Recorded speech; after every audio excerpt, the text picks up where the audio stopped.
Your split brain is like a couple that sleeps in the same bed, but hasn't spoken in years, yet still pretends everything's fine. The left side keeps up appearances with pretty words, while the right side screams silently with images, memories, and impulses you swear you don't feel. The name for this: self-sabotage with neurological storytelling. In 1962, Roger Sperry and Michael Gazzaniga conducted a study with 11 patients who had undergone split brain surgery, commissurotomy, to treat severe epilepsy. Much of the research took place at Caltech. What they discovered was this: when a picture of a saw was shown to the right hemisphere via the left visual field, the patient picked up a saw with their left hand, but when asked what they saw, they answered, hammer. The left hemisphere, which controls speech, made up explanations for actions it didn't initiate. You've done this too. Picked up your phone without knowing why. Ended a relationship and later invented some noble excuse.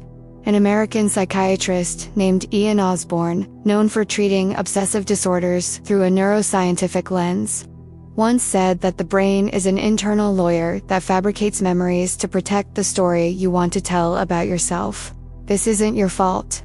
It's your brain trying to keep the narrative stable. Even if it's splitting you in two inside, you're not being inconsistent. You're trying to survive your own architecture. And that's more common than it seems. The hardest part is realizing that the feeling of being absent during the day, acting without thinking, or not recognizing yourself in your actions, has a physical root. When Sperry exposed the backstage of consciousness, he showed that what you might just be what's left of the conversation. But hold on. That doesn't mean you're broken. It means something's happening inside you that you just don't know how to hear yet. Now the question is, if your brain already lies to you, what else is it hiding? Chapter 1. The Day Your Brain Split.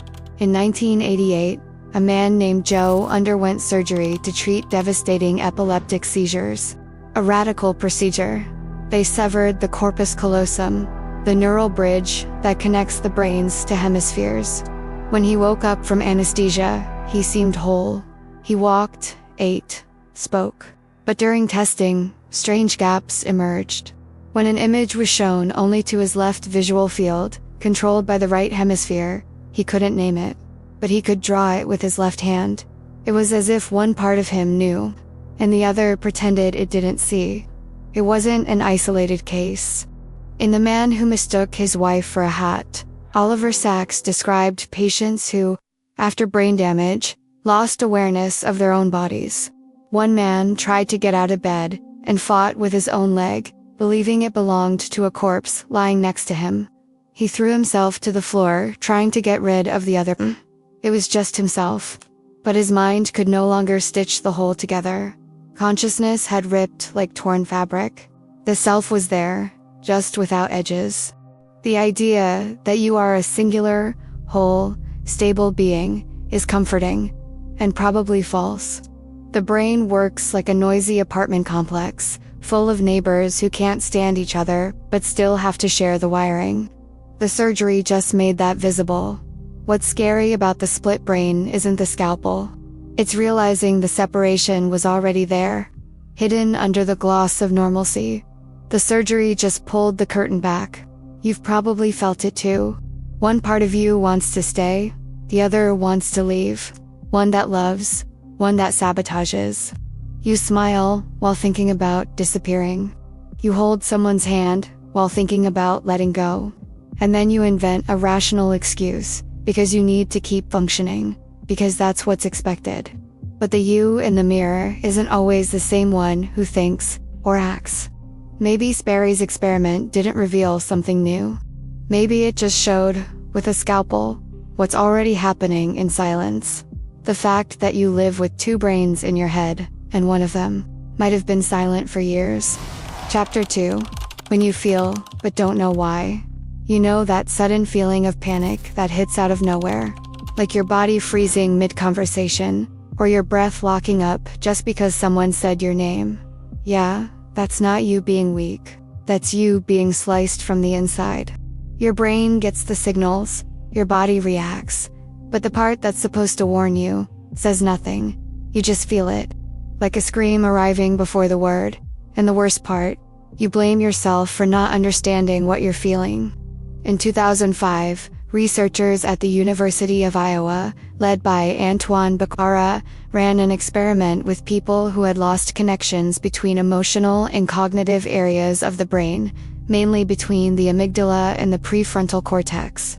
The study, published in the Journal of Neuroscience, showed that these individuals made irrational decisions even when they knew they were wrong.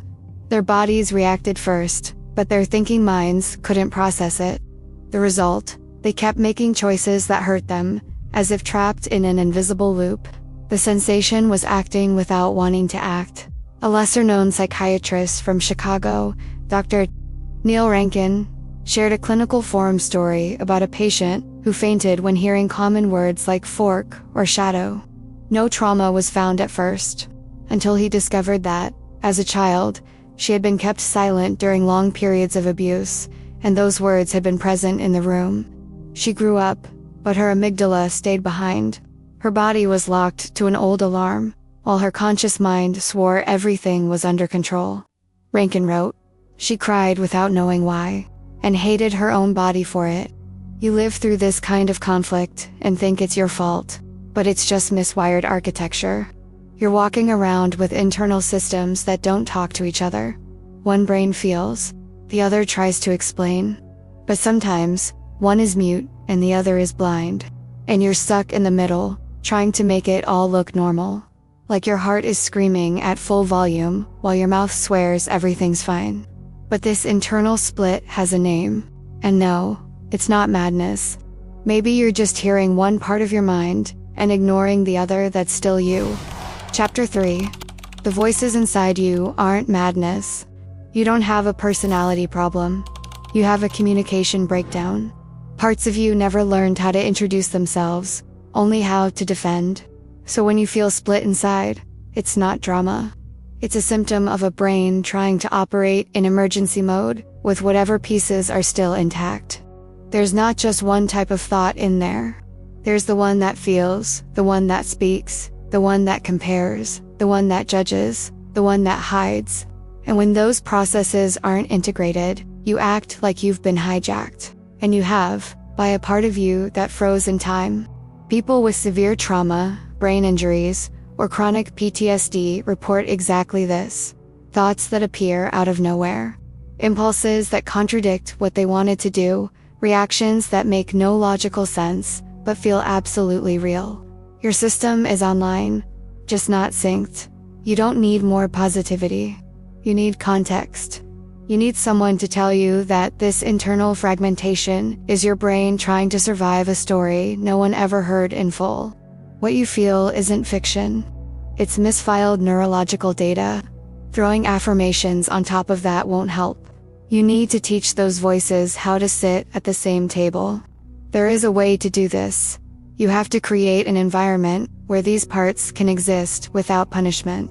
The name for that? Integration. And it doesn't just happen in therapy. It begins when you stop correcting yourself for feeling and start translating what each part of you is trying to say. Parts, journaling, internal listening, meditation, simulated dialogues between selves. It's not cheap spirituality. It's the rebuilding of internal authority. When you do this, the impulse that once paralyzed you starts to warn, not attack. But you're not going to fix this with catchphrases. You'll have to learn how to negotiate with the part of you that hates you the most, the one that looks just like you. Chapter 4. The invisible bridge between your two brains. You've tried everything, haven't you?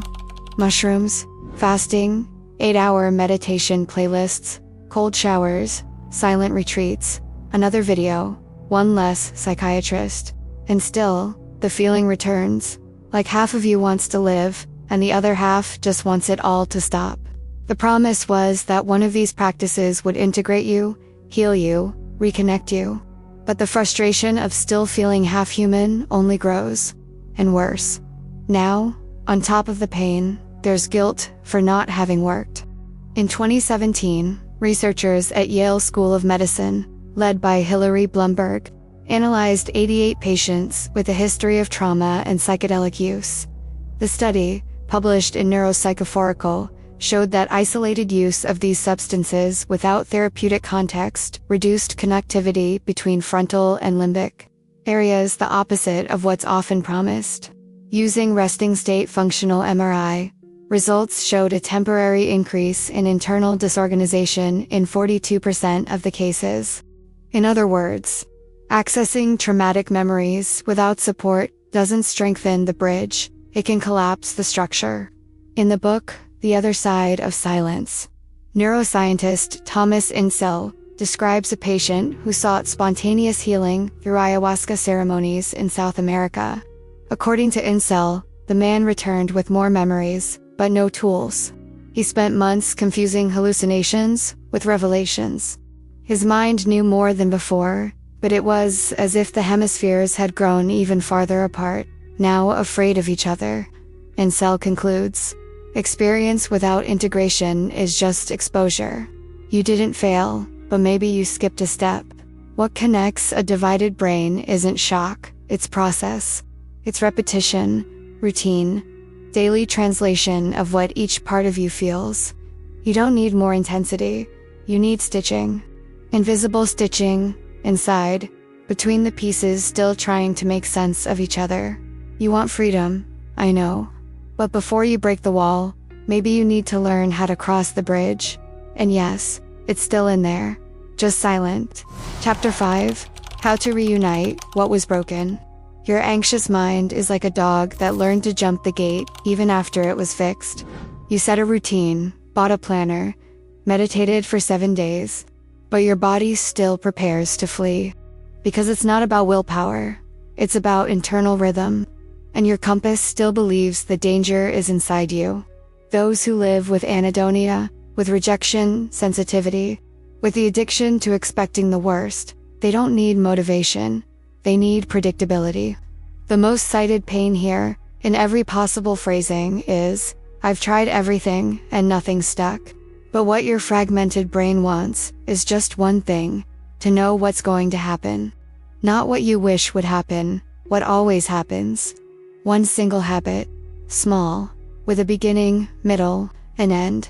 Repeated, until the part of your brain stuck in war starts to entertain the absurd idea that the world might not explode tomorrow. Here's how it works. Choose an action that doesn't depend on mood, energy, or hope.